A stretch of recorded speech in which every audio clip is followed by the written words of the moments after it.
6:00 ng umaga nang imulat ni Mila Santos ang kanyang mga mata. Sumisilip na ang sikat ng araw sa siwang ng kanyang bintana. Dahan-dahan siyang bumangon at pinagmasdan ang kanyang asawang si Mark na mahimbing na natutulog sa kanyang tabi. Isang abogadong laging ginagabi sa trabaho. Malakas ang hilik ni Mark, tanda ng malalim na pagkakatulog. Maingat na bumaba si Mila sa kama at nagtungo sa kusina. Habang nagtitimpla ng kape, napansin niya ang isang papel na iniuwi ng anak niyang si Angela kagabi, isang anunsyo mula sa eskwelahan. Nakasulat sa malalaking titik. Paanyaya para sa taunang sports fest ng elementarya. Dinala ni Mila ang papel sa sala, umupo sa sopa, at binasa itong mabuti. Isang parirala ang pumukaw sa kanyang pansin, nangangalap ng mga magulang na lalahok sa mga palaro. Tila may kung anong kumilos sa kaibuturan ng kanyang puso. Ibinalik niya ang anunsyo sa mesa at humigop sa kanyang tasa ng kape. Habang kumakalat ang pait nito sa kanyang bibig, unti-unting nanumbalik ang mga lumang alaala. Naramdaman niyang muli ang nakakapasong sikat ng araw ng Barcelona sa kanyang mga balikat. Taong 1992, sa Palarong Olimpiko. Noon, ang kailangan niya lang gawin ay tumakbo. Ngunit dahil sa pinsala sa kanyang hamstring, hindi siya makatakbo ng maayos. Bukod pa roon, dahil isa siyang manlalarong Asyano, palagi siyang inilalagay sa mga panlabas na linya ng takbuhan. Sariwa pa rin sa isip niya ang bangungot na iyon. Kahit na nakasabit sa kanyang leeg ang tansong medalya, habang nakatayo siya sa entablado ng parangal, ang mga kamera ay halos nakatutok lamang sa nagwagi ng ginto. Ipinakilala lamang siya bilang ang atleta mula sa Asya. Dahil sa sakit ng alaalang iyon, nagpa siya si Mila na manghibang bansa patungong Amerika. Nangako siya sa sarili na magsisimula ng bagong buhay. Muling sinulyapan ni Mila ang anunsyo, tiniklop ito at isinantabi. Wala siyang balak sumali sa palaro ng mga magulang. Para sa kanya, lumipas na ang panahong iyon. Maya-maya, bumaba si Angela papunta sa sala. Ang kanyang panganay na anak na nasa middle school ay tila lalong lumalayo sa kanya nitong mga nakaraang araw. Ma, nakita mo ba yung anunsyo para sa sports fest? Tanong ni Angela. Tumango si Mila. Oo, nakita ko. May bala ka bang salihan? Sagot niya. Nag-atubili si Angela bago nagtanong. Hindi ka sasali sa laro ng mga magulang, di ba ma? Natigilan si Mila. No. No. Hindi niya maintindihan kung bakit iyon ang itinanong ng kanyang anak. Bakit mo naman natanong? Ganting tanong ni Mila. Nagkibit balikat lang si Angela. Wala lang. Tinanong ko lang. Sakto namang bumaba si Jose na kumakalabog sa hagdanan. Ang kanyang 8 taong gulang na bunso ay laging puno ng sigla. Mama, ngayon daw ang araw ng pagpapatala para sa sports fest. Sigaw ni Jose. Hinaplos ni Mila ang buhok ng anak. Oo, alam ko anak. Sagot niya. Sasali ka rin sa takbuhan, di ba ma? Tanong ni Jose. Puno ng pag-asa ang mga mata. Natigilan si Mila. Paano niya sasabihin sa kanyang anak na dati siyang pambansang atleta? At paano niya ipapaliwanag na ngayon pinili na niyang maging isang ordinaryong may bahay? Nag-alinlangan si Mila bago ngumiti ng bahagya at sumagot. Sige. Pag-isipan kong magpatala. Biglang nagliwanag ang mukha ni Jose. Talaga ma, ipakita mo sa kanilang lahat na ikaw ang pinakamabilis. Dahil sa dalisay na pananabik ng anak, lalong nag-atubili si Mila. Pumasok si Mark sa kusina at nagbago ang ihip ng hangin. Bakit parang ang saya-saya niyo? Tanong ni Mark. Masayang sumagot si Jose. Papa!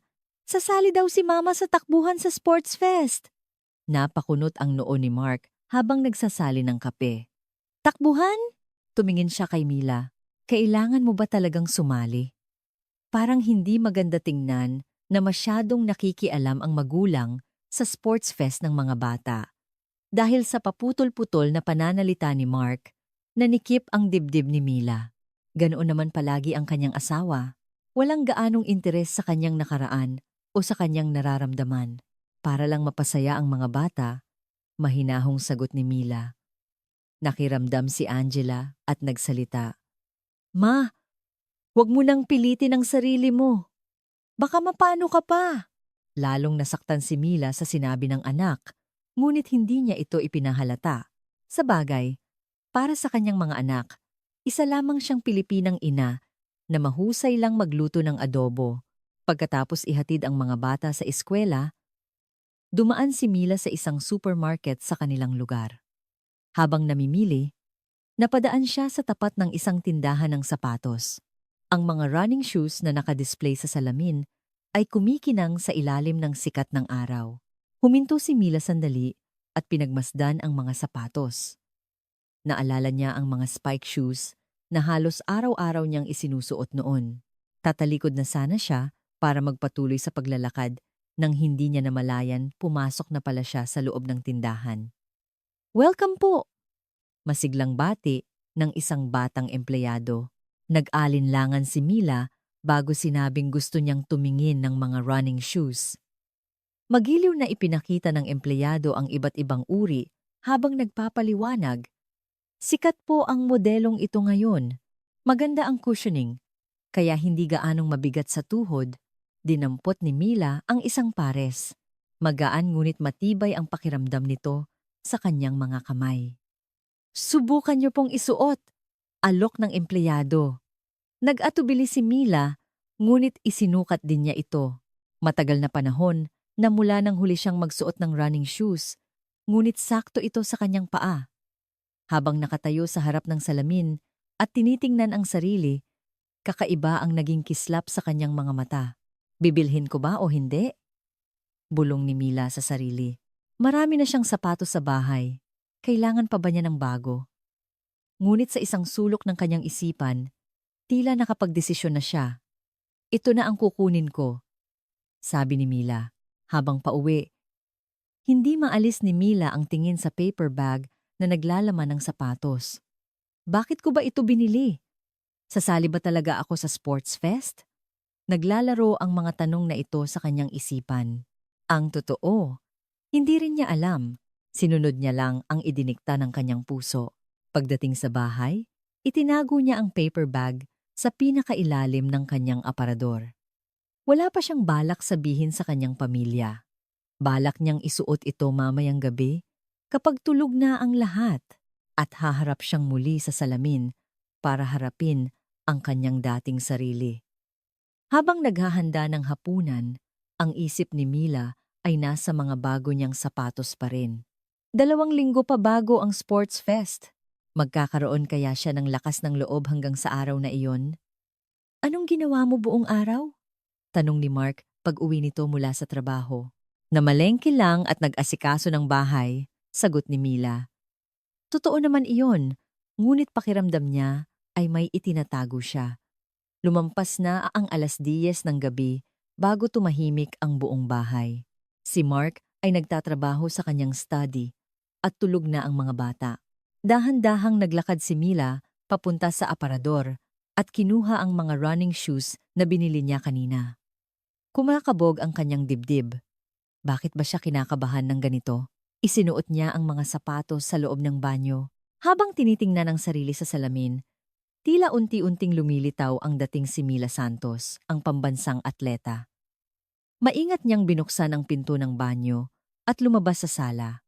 Habang naglalakad sa madilim na bahay, naramdaman niyang gumagaan ang kanyang mga hakbang. Ang malakas na kabog ng kanyang dibdib ay baka marinig at mabisto siya. Tumayo si Mila sa isang gilid ng sala at sinubukang mag-jogging in place. Medyo naninigas ang kanyang mga tuhod, ngunit mas maganda ang pakiramdam kaysa sa inaasahan niya. 20 taon na siyang hindi nag-eehersisyo, pero tila naaalala pa rin ito ng kanyang katawan. Biglang bumukas ang pinto ng kwarto ni Jose. "Mama?" Isang antok na boses ang narinig niya. Gulat na napatigil si Mila. Papunta yata ang anak niya sa banyo. "Bakit gising ka pa? Anong ginagawa mo?"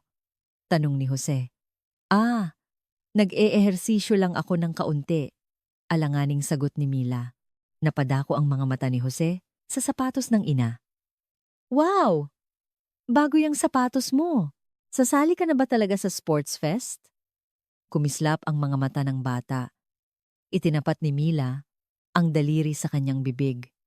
Huwag mong gisingin si Papa at si ate mo. Tumango si Jose at bumulong.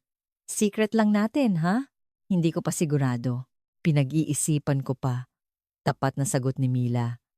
Hinawakan ni Jose ang kamay ng ina. Gusto kong makita kang tumakbo, Mama. Please, sumali ka na. Dahil sa taimtim na pakiusap ng anak, lumambot ang puso ni Mila. Gusto rin naman niyang ipakita sa kanyang anak ang isang kahanga-hangang ina.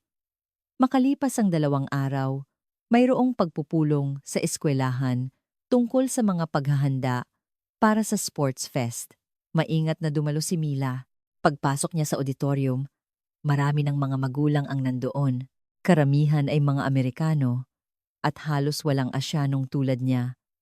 Habang masigla silang lahat na nag-uusap, si Mila ay mag-isang nakatayo sa isang sulok. Hi!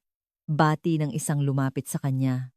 Base sa suot niyang name tag, isa siyang opisyal ng samahan ng mga magulang. Nandito po ba kayo? Para magpatala sa mga palaro? Tumango si Mila. At iniabot sa kanya ng babae ang registration form. Kinuha ni Mila ang bolpen at sinimulang isulat ang kanyang pangalan. Sa kanyang likuran, nakarinig siya ng tawanan. Tingnan mo, mukhang magpapatala rin siya sa takbuhan. Naku, talaga ba? Kahit hindi lumingon si Mila, alam niyang siya ang pinag-uusapan nila. Nag-init ang kanyang mga pisngi, ngunit nagtimpi siya at nagpatuloy sa pagsusulat.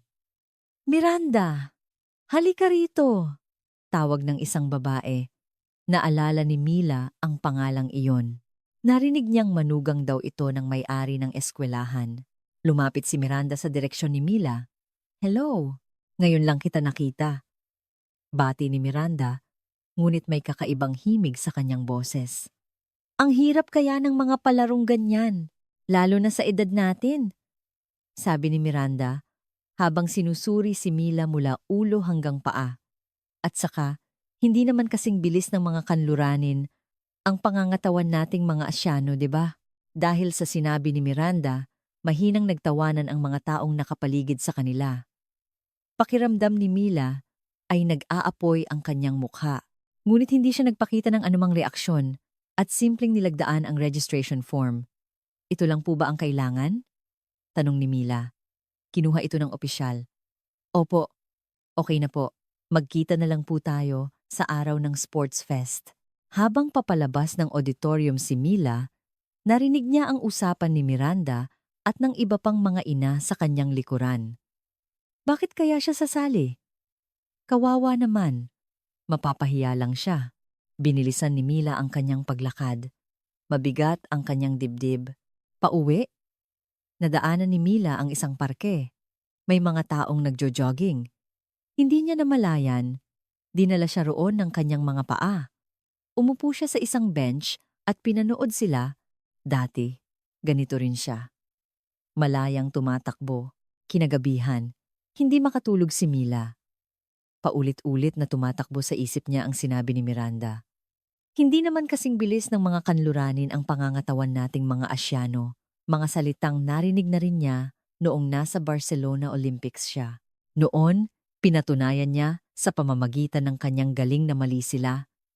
Ngunit ngayon, may edad na siya at hindi na tulad ng dati ang kanyang katawan. Kinabukasan, habang nagkakape, nagsalita si Mark. Narinig ko sa opisina kahapon, totoo bang sasali ka sa palaro ng mga magulang sa sports fest?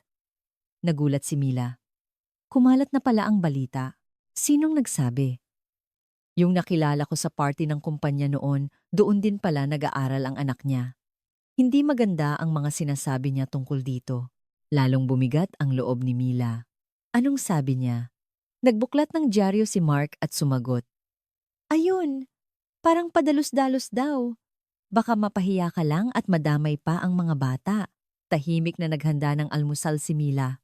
Kung pati ang asawa niya ay ganito ang reaksyon, dapat na ba talaga siyang sumuko? Maging si Angela ay hindi mapakali. Ma, sasali ka ba talaga sa takbuhan? Puno ng pag-aalala ang mukha ng kanyang anak. Baka pagtinginan ako ng mga kaibigan ko. Please. Wag na. Tiningnan ni Mila ang anak at mahinang sumagot. Pinag-iisipan ko pa. Tanging si Jose na lang ang sumusuporta sa kanya. Mama, gusto kong makita kang tumakbo. Ngunit hindi maganda ang pangkalahatang pakiramdam sa bahay. Naguguluhan si Mila. Isang linggo na lang bago ang sports fest, ngunit hindi pa handa ang kanyang kalooban. Nang hapong iyon, naglakad-lakad si Mila nang mag-isa sa kanyang paglalakad, natanaw niya ang isang track and field oval sa malapit. Noong atleta pa siya, hindi na mabilang kung ilang beses siyang tumakbo sa ganitong lugar. Nag-atubili si Mila, ngunit pumasok din siya sa loob ng oval. Hapon na kaya't wala masyadong tao. Habang nilalakad ang isang ikot sa track, nag-isip siya, kaya ko pa kayang tumakbo? Sa edad kong 50 at pagkatapos ng 20 taong pahinga, malambot ang urethane track sa ilalim ng kanyang mga paa. Bigla, nakaramdam siya ng matinding pagnanasang tumakbo. Tumingin siya sa paligid, at nang matiyak na walang ibang tao, dahan-dahan siyang nagsimulang tumakbo. Sa simula, mabilis siyang hingalin. Naninigas ang kanyang mga tuhod at sumasakit ang kanyang mga bukong-bukong. Ngunit habang unti-unti niyang binibilisan, nagsimulang maalala ng kanyang katawan ang ritmo, ang galaw ng kanyang mga braso, ang haba ng kanyang mga hakbang, ang pattern ng kanyang paghinga, lahat ay natural na bumabalik. Nang huminto siya matapos ang isang ikot, hingal na hingal si Mila, ngunit kakaiba ang kanyang pakiramdam. Isang pakiramdam na tila may natutulog na nagising sa loob niya. Tila muling nabuhay ang kanyang dating sarili. Hindi pa huli ang lahat. Bulong ng isang maliit na tinig sa kanyang isipan. Biglang tumunog ang kanyang telepono. Si Mark, nasaan ka? Nakahanda na ba ang hapunan? Iyon ang sandaling nagpabalik sa kanya sa realidad. Pauwi na ako, sagot ni Mila at ibinaba ang tawag. Muli niyang sinulyapan ang track bago tuluyang umuwi. Sa kanyang isipan, nakapagdesisyon na siya. Nang gabing iyon, sa oras ng hapunan, maingat na nagsalita si Mila. Sasali ako sa takbuhan sa sports fest. Biglang tumahimik ang buong hapagkainan. Ibinaba ni Mark ang kanyang mga kubyertos. Napag-isipan mo na ba yan? Bakit mo papapahirapan ang sarili mo? Yumuko rin si Angela. Ngunit pumalakpak si Jose. Yehey! Ang galing ni Mama! Ngumiti si Mila sa kanyang bunso. Pagkatapos, isa-isa niyang tiningnan ang iba pang miyembro ng pamilya. Gagawin ko to. Dahil gusto ko. Huwag kayong mag-alala. Nanginginig man ang kanyang kalooban, matatag ang kanyang boses. Mula ng gabing iyon, sinimulan ni Mila ang seryosong pagsasanay. Gigising siya ng madaling araw para mag-jogging sa kalapit na parke. Mahirap sa simula, ngunit unti-unti lumalakas ang kanyang katawan. Bumili siya ng knee support at masigasig na nag-stretch. Habang ramdam ng buong katawan niya na hindi biro ang 20 taong pagtigil, hindi siya sumuko. Napapailing na lang si Mark habang pinapanood ang asawa. Tama ba ang ginagawa niya? Ngunit nagpatuloy si Mila sa kanyang paghahanda. Sa sarili niyang bilis, 3 araw na lang bago ang sports fest. Gabi bago ang sports fest, hindi makatulog si Mila. Bukas na ang araw ng takbuhan. Kumakabog ang kanyang dibdib at hindi tumitigil sa pagpapawis ang kanyang mga kamay. Rinig niya ang mahimbing na paghinga ni Mark sa kanyang tabi. Ngunit ang isip ni Mila ay abala sa mga mangyayari bukas. Nagpunta siya sa banyo at humarap sa salamin. Kitang-kita sa kanyang mukha ang tensyon. Ganito rin ba siya noon sa Olympics? Noong mga panahong iyon, mas bata siya at puno ng tiwala sa sarili. Ngayon, mas malaki ang kanyang kaba. Naghilamos si Mila ng malamig na tubig at bumalik sa kama. 5:00 ng madaling araw. Tumunog ang kanyang alarm clock. Gising na si Mila bago pa man ito tumunog. Lalabas na sana siya para sa kanyang huling ensayo nang makita niya si Jose na nakaupo sa kusina. Ma, ang aga mo namang nagising. Hindi na nagtanong ang bata kung bakit gising na rin siya ng maaga. Nagkaintindihan sila sa isang tinginan. Gagalingan mo ngayon, di ba? Tanong ni Jose. Hinaplos ni Mila ang buhok ng anak at ngumiti. Gagawin ko ang lahat ng makakaya ko. Puno ng katapatan ang mga salitang iyon. Ngayon, alam na niya na may mas mahalaga pa kaysa sa pagkapanalo o pagkatalo. Magaan lang ang kanyang huling ensayo sa track. Tiningnan niya ang kondisyon ng kanyang katawan at pinakiramdaman ang bawat galaw. Medyo sumasakit ang kanyang tuhod, ngunit kaya naman niyang tiisin. Kasabay ng pagsikat ng araw, bumuhos ang liwanag sa track, katulad ito ng sikat ng araw sa Barcelona. Pag-uwi niya, naghanda siya ng almusal at sumabay sa pamilya. Habang nagbabasa ng dyaryo, nagsalita si Mark. Maganda raw ang panahon ngayon. Tamang-tama para sa sports. Isang pambihirang positibong komento mula sa kanya. Nagpapasalamat si Mila sa kanyang puso. Ma, ako ang mag-cheer sa'yo mamaya. Nagulat si Mila sa sinabi ng anak. Ang anak niyang laging tumututol ay tila nagbago na ng isip. Talaga? Tanong niya. Tumango si Angela. Kung may itanong man ang mga kaibigan ko, ako na ang bahalang sumagot. Papunta sa eskwelahan kung saan gaganapin ang sports fest. Hindi tumitigil sa panginginig ang mga kamay ni Mila. Pagparada nila ng sasakyan at pagpasok sa loob ng paaralan, marami ng tao. Nakita niya si Miranda, nakasuot ng magarbong sportswear at nakikipag-usap sa ibang mga ina. Tahimik na nag-check-in si Mila sa listahan ng mga kalahok. Iniabot sa kanya ng staff ang kanyang numero, lane number 3 po kayo. Magsisimula po tayo sa loob ng 15 minuto. Tumango si Mila at nagtungo sa warm-up area. Sa warm-up area, nakita niya ang iba pang mga kalahok. Halos lahat sila ay mukhang mas bata sa kanya. Nakasuot ng magagarang damit at pinakabagong modelo ng sapatos. Tiningnan ni Mila ang kanyang simpleng kasuotan. Sandali siyang pinanghinaan ng loob, ngunit agad ding bumalik sa wisyo. Hindi ito isang fashion show, isa itong takbuhan. Nagsimula siyang mag-stretch. Habang nararamdaman ang paninigas ng kanyang katawan, dahan-dahan niya itong inunat. Biglang lumapit si Miranda. Sasali ka nga pala talaga ngayon.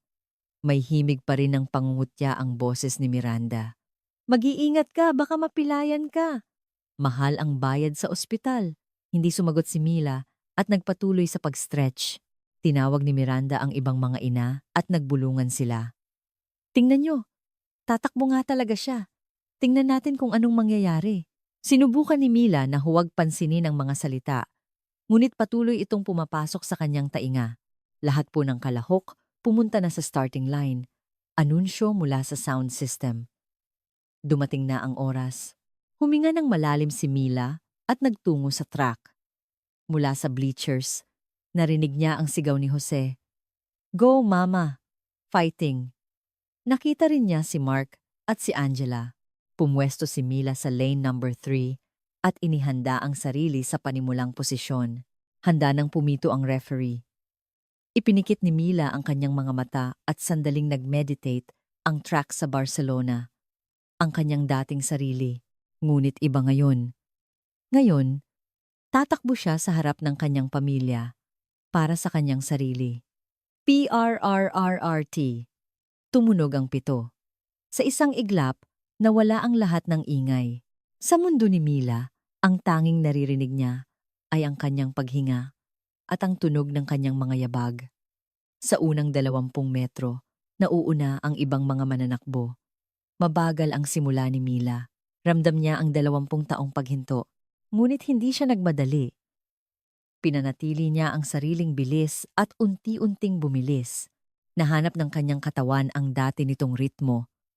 Paglampas sa 30 metrong marka, nilagpasan ni Mila ang 3 mananakbo. Nagsimulang marinig ang mahinang hiyawan mula sa mga manonood. 50 metrong marka. Si Mila na ngayon ang pangatlo sa 5 mananakbo. Ang nasa unahan niya ay si Miranda at isa pang batang ina. Nagsimulang bumilis ang paghinga ni Mila, ngunit wala siyang balak sumuko. Medyo sumasakit ang kanyang tuhod, ngunit kaya niya itong tiisin. Paglampas sa ika-60 metro, nakaranas si Mila ng isang kakaibang pakiramdam. Tila bumagal ang oras. Ang bawat galaw ay malinaw na malinaw at perpekto ang pakiramdam ng kanyang mga hakbang. Ang pakiramdam na naramdaman niya sa Barcelona ay nagbabalik. Ika-70 metro, nilagpasan ni Mila ang pangalawang mananakbo. Ngayon, sila na lang ni Miranda ang magkalaban. Gulat na napasulyap si Miranda sa kanyang tabi. Ngunit hindi tiningnan ni Mila si Miranda, nakatuon lamang ang kanyang mga mata sa unahan. Palapit na ng palapit ang finish line. Ika-80 metro. Magkasabay silang tumatakbo. Lalong lumalakas ang hiyawan ng mga manonood, ang sigaw ni Jose ng mama. Ang pinakamalakas sa lahat. Nagbigay ito ng lakas kay Mila. Inihanda niya ang sarili para sa huling hirit. Ika-70 metro. Nagsimulang lampasan ni Mila si Miranda. Ito ang sandaling lumabas ang tibay ng isang dating pambansang atleta. Kitang-kita sa mukha ni Miranda ang pagkabigla. Ibinuhos ni Mila ang lahat ng kanyang lakas at humarurot patungo sa dulo. Sa sandaling tawirin niya ang finish line, halos matumba si Mila. Ang kanyang hininga ay abot langit at nanginginig ang kanyang mga binti. Ngunit siya ang unang nakatawid sa finish line. Umalingaw-ngaw ang malakas na palakpakan at hiyawan mula sa mga manunood. Napaluhod si Mila at hinabol ang kanyang hininga. Habang nakasapo ang mga kamay sa track, naramdaman niya ang pagtulo ng kanyang mga luha. Matapos ang 20 taon, ito ang kanyang tunay na tagumpay. Isang tagumpay na hindi nabahiran ng diskriminasyon o pagkiling ng sinuman, kundi purong galing. Tumakbo si Jose, papasok sa track at yumakap sa kanyang ina. "Mama, ikaw ang nanalo. Ikaw ang number 1. Mahigpit na niyakap ng bata ang kanyang ina. Lalo pang napaiyak si Mila habang yakap ang anak. Luha ng tuwa, luha ng kalayaan. Lumapit din sina Mark at Angela. Sa mukha ni Mark, may halong pagkamangha at paghanga. "Ang galing-galing mo, mahal." Sa unang pagkakataon, isang taos-pusong papuri mula kay Mark. Niyakap din ni Ashley ang ina at bumulong. "Mama, sorry po." Lumapit si Miranda at ang iba pang mga ina. Komplikado ang ekspresyon sa mukha ni Miranda.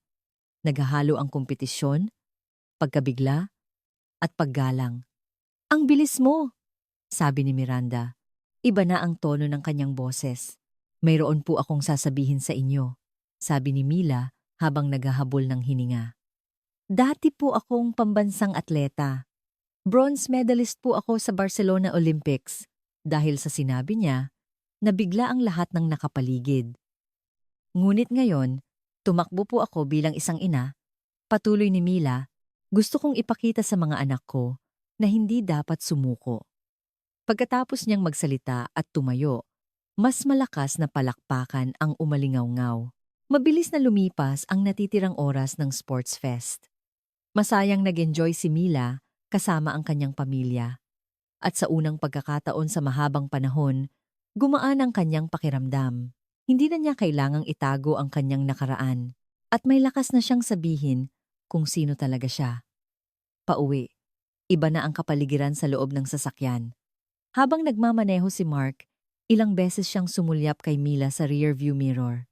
Ang dating tahimik na biyahe ay napuno ng tawanan at kuwentuhan. Walang tigil sa pagkukuwento si Jose tungkol sa mga nangyari. "Ang bilis talaga ni Mama. Nakita niyo ba kung paano niya nilagpasan lahat?" Sumang-ayon si Angela. "Hindi ko akalain. Olympic athlete pala si Mama." Wala na ang dating pagkainis sa boses ng dalaga, napalitan ito ng kaunting pagmamalaki. Pagdating sa bahay, agad na naligo si Mila. Habang dumadaloy ang maligamgam na tubig sa kanyang katawan, pakiramdam niya ay hindi totoo ang araw na ito. Sa salamin, nakita niya ang isang masayang ngiti sa kanyang mukha. Matagal na panahon na mula nang huli niyang naramdaman ang pagiging proud sa sarili. Paglabas niya ng banyo, nakita niya si Mark sa sala na may hinahanap. "Anong hinahanap mo?" tanong ni Mila. Itinaas ni Mark ang isang kahon. "Ito, nahanap ko. Hindi ba't nabanggit mo na ito dati?" Nasa loob ng kahon ang Olympic medal ni Mila at ang mga litrato niya noon. Nagulat si Mila. Ang kambadan, Analia, ang kamba. Paano niya nahanap ang kahon na itinago niya sa pinakailalim ng bodega? Tiningnan ni Mark ang mukha ni Mila at nagsalita. Ang totoo, nakita ko na to dati. Pero noon, binaliwala ko lang. Pasensya na. Ngayon ko lang na-realize kung gaano kadakila ang nagawa mo. Lumapit din ang mga bata na may pagtataka sa kanilang mga mukha. Binuksan ni Mila ang kahon at inilabas ang medalya at mga litrato. Kumislap ang tansong medalya sa ilaw ng sala. Wow! Bulalas ni Jose. Nanlaki rin ang mga mata ni Angela. Isa-isang tiningnan ang mga litrato habang nagsimulang magkuwento si Mila. Ang sikat ng araw sa Barcelona, ang pakiramdam sa track, ang emosyon habang nakatayo sa entablado ng parangal, ang mga alaalang itinago niya sa loob ng 20 taon, ay ibinahagi niya sa kanyang pamilya. Aliw na aliw ang mga bata sa kwento ng kanilang ina. Pero bakit hindi mo sinabi sa amin? Tanong ni Angela. Sandaling nanahimik si Mila. Paano niya ipapaliwanag? Malaki ang pagkadismaya ko noon. Kahit anong sikap ko, pakiramdam ko hindi ako kinilala. Kaya sinubukan ko na lang kalimutan. Ipinatong ni Mark ang kanyang kamay sa balikat ni Mila. Sana sinabi mo sa akin. Tiningnan ni Mila ang asawa. Ngayon lang niya nakita ang tunay na interes sa mga mata ni Mark. Hindi ko rin alam. Sana mas nakinig ako sa mga kwento mo. Espesyal ang hapunan ng gabing iyon. Nagluto si Mila ng mga paborito niyang pagkaing Pilipino at sabay-sabay silang kumain. Iba na rin ang takbo ng usapan sa hapagkainan. Mas maraming tanong ang mga bata tungkol sa buhay atleta ng kanilang ina. Isa-isang sinagot ni Mila ang mga ito at gumaan ang kanyang pakiramdam. Tumunog ang kanyang telepono. Si Miranda. Nang sagutin ni Mila, narinig niya ang boses ni Miranda. Hello, Mila. Ngayong araw, marami akong nagawang mali sa'yo. Ramdam niya ang sinseridad sa boses nito. Nang pag-isipan kong mabuti, naging mapanghusga pala ako. Mahinahong sumagot si Mila. Okay lang. Hindi pa natin kilala ang isa't isa noon. Nagpatuloy si Miranda. Pwede ba tayong magkape bukas? Gusto kong humingi ng tawad ng maayos. At gusto ko pang marinig ang kwento mo. Pagkababa ng telepono, tiningnan ni Mila ang kanyang pamilya. Ngumiti si Mark. Magandang simula yan. Sumabat din si Angela. Ma, ngayon, pwede mo nang ipagsigawan. Olympic athlete ang nanay namin. At tumawa. Nang gabing iyon, bago matulog, hinawakan ni Mila ang kamay ni Mark. Salamat. Maikling salita, ngunit puno ng kahulugan. Hinigpitan din ni Mark ang hawak sa kanyang kamay. Ako ang dapat magpasalamat. Ngayon ko lang nakita ang tunay mong pagkatao. Makalipas ang 1 buwan, tuluyan nang nagbago ang buhay ni Mila. Nakasanayan na niyang mag-jogging tuwing umaga. At sa bahay, hindi na siya tulad ng dati na laging kiming kumilos. Dahil sa nangyari sa Sports Fest, nakatanggap siya ng imbitasyon para magsalita sa lokal na komunidad ng mga Pilipino. Hiling nila na ibahagi niya ang kanyang kwento bilang isang imigranteng hindi sumuko sa kanyang mga pangarap. Ngayon, ang araw ng kanyang talumpati, habang pumipili ng damit sa harap ng salamin, kinakabahan si Mila. Ngunit iba itong kaba. Hindi ito kaba dahil sa pagtatago, kundi pananabik na makapagbahagi ng isang magandang kwento. Ang ganda mo ngayon, Ma, sabi ni Jose habang tinitingnan ng ina. Ma, lakasan mo ang loob mo, ha? Suporta naman ni Angela. Kinuha ni Mark ang susi ng sasakyan. Ako na ang maghahatid sa'yo. Malaking tulong ang suporta ng kanyang pamilya. Pagdating nila sa lugar ng pagdarausan, mas marami pang tao ang dumalo kaysa sa inaasahan niya. Lumapit ang isang opisyal ng komunidad at bumati. Mrs. Mila Santos, maraming salamat po sa pagpunta ninyo. Medyo kinakabahan pa rin, ngunit ngumiti si Mila at nakipagkamay. Pag-akyat niya sa entablado at paghawak sa mikropono, Sandaling ipinikit ni Mila ang kanyang mga mata. Ang truck sa Barcelona, ang finish line sa Sports Fest, at ang sandaling ito lahat ng alaala ay dumaan sa kanyang isipan. Pagmulat ng mata, tiningnan niya ang mga manonood at sinimulan ang kanyang kwento. Magandang araw po sa inyong lahat. Ako po si Mila Santos, isang imigrante, ina ng 2 anak, at isang dating pambansang atleta. Mula sa unang salita, puno siya ng tiwala sa sarili. Narito po ako ngayon para ibahagi ang aking kwento. Isang kwento ng muling paghahanap sa isang nakalimutang pangarap. Nakatutok ang lahat sa kanya. Tapat na ikinuwento ni Mila ang kanyang mga karanasan. Ang diskriminasyon sa Olympics, ang mga pag-aalinlangan, pagkatapos manghibang bansa, ang hamon sa Sports Fest lahat, ay isinalaysay niya ng walang bawas. Sa kalagitnaan ng kanyang pagsasalita, makikita sa mukha ng mga tao ang pakikiramay at paghanga.